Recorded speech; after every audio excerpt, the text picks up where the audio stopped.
յուրաքանչյուր պատերազմող երկիր բնականաբար պիտի քաշի պատերազմի բեռը։ Եթե մենք որոշել ենք, որ մենք պատերազմող երկիր ենք, արդեն ասացի պատերազմի մասին, մենք հարգում ենք մեր պատերազմը, մենք հարգում ենք մեր ազատությունը, մենք մեր ազատությունը, մենք մեր անկախությունը գերագնահատում ենք այսօրվա դժվարություններից, այսօրվա վարվարունքի քչությունից, երշիկի քչությունից եւ այլն, ապա մենք չափազանց ճիշտ ուղու վրա ենք։ Եթե մենք ի վերջո դարձել ենք այնպեսի ժողովուրդ, որ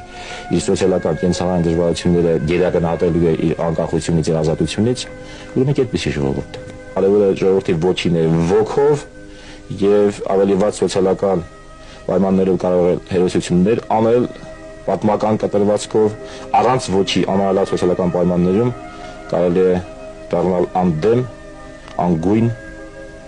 եւ աշխարհի հզորների հետ նույն սեղանի շուրջ նստելու յանք չունեցող մի զանգված։